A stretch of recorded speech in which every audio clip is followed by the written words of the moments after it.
can you let go of an ego but have trust in your ability? Like a calm confidence. Like, have full trust in your ability, but not in a way of having an ego, and still achieve similar results. I don't know. Like, I guess, I mean, it all defines ego when people talk about let go of the ego. But I always feel like when they're saying that, they're talking about people that are blinded by pride, right? And don't want to be wrong. It's just kind of this arrogance. I don't know why I say arrogance, right?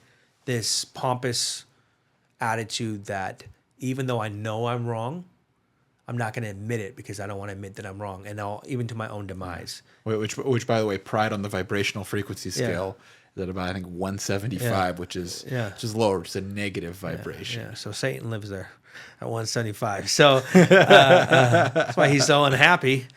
You know, he's on a low vibration. But no, I think you got that ego, pride, right? But then you got to have the guy. You have to have this. You have to have that certain level of ego, like Mike Tyson said, where you go in there and say, "I'm delusional enough to believe I can win." Yeah. So that I agree with. To be delusional enough that you believe you can win.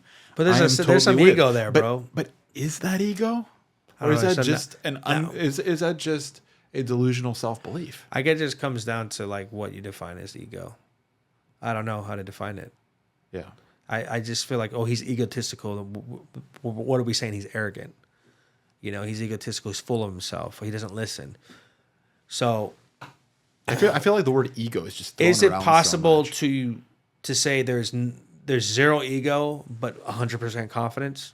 Is there a way to separate that? I don't know. Yeah. If there is, then I'll agree with that.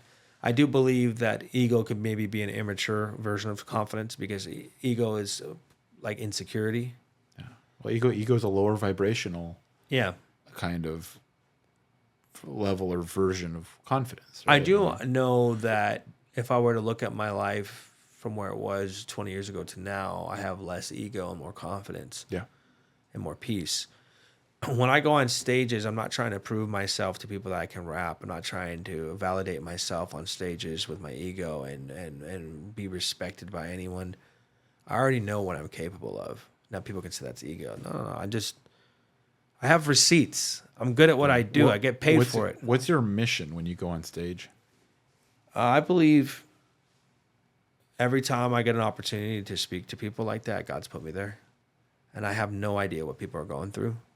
And even though I might want to land into their booking, maybe there's some pragmatic stuff in the back of my head that I want to earn a spot for this and that. My goal is to pour my life out and to speak into the lives of people that God put in front of me. And to get vulnerable, because it might save a life. Someone might be in there wanting to commit suicide, and they're just at a business conference, or maybe their wife texts them and is going to divorce them, or maybe she's taking the kids, or maybe someone just lost a brother and is drinking. They're not going to show it. They're at the conference though, but I'm in front of people. I don't take it lightly. And I think that's why God allowed me to go through the journey I went through. Because before it was when you're egotistical and want to do it for validation, who are you thinking about? You're not thinking about serving anyone. You're thinking about serving yourself. And I don't think it's a light thing for me to be speaking into the lives of people. I think it's a God-given platform that's supposed to be stewarded in a manner that understands the seriousness of it. That this is not a money grab on stage to entertain people. Sure, it's entertaining, and sure, I like getting paid. But actually, when people's hearts are impacted and they're inspired and moved, and they tell me that when they hear the music, it feels like I'm filling them up with water. Or some guy approached me at this last conference and shared with me how he's like, when you rap that song, I know you've been in a dark place. He said, because 3 years ago, I put a gun to my mouth and I was going to blow my head off, and something happened and misfired her. And he's like, I was in a dark place. And he just could resonate with my spirit that I wrote that song in a dark place. If I'm performing, he's not going to be able to resonate. He can understand that my heart. Same thing with you said. What you told me. You didn't remember what I said. You said, you felt my energy. Yeah. That it was honest. And so that's what I feel like. And so the other thing is, the reason I bring so much energy to it is it's not like, oh, this is only 100 people. I just performed in front of 15,000. No. There might be one person in here that this saves their life. And that's what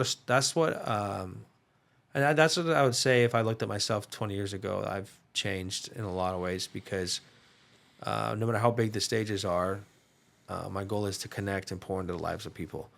And I don't think that was always my motive because I was dealing with insecurities and wanted to prove myself. I'm at the point now, I was like, you can like it or not like my music. I'm on stage. And what more validation do I want? I'm getting paid. I'm good at what I do. Like, I got all the receipts. Why do I need someone to validate my receipts, you know? And then obviously people's lives are being impacted. I feel God using me and doors are opening. So I don't really need anybody's validation. I don't need other rappers' validation. I don't need other business people who don't like me. It doesn't matter. God's putting me on these stages and He's already punched my valet ticket. I'm validated, baby. I'm here for a purpose. You can't stop it if you wanted to. Your opinion doesn't matter.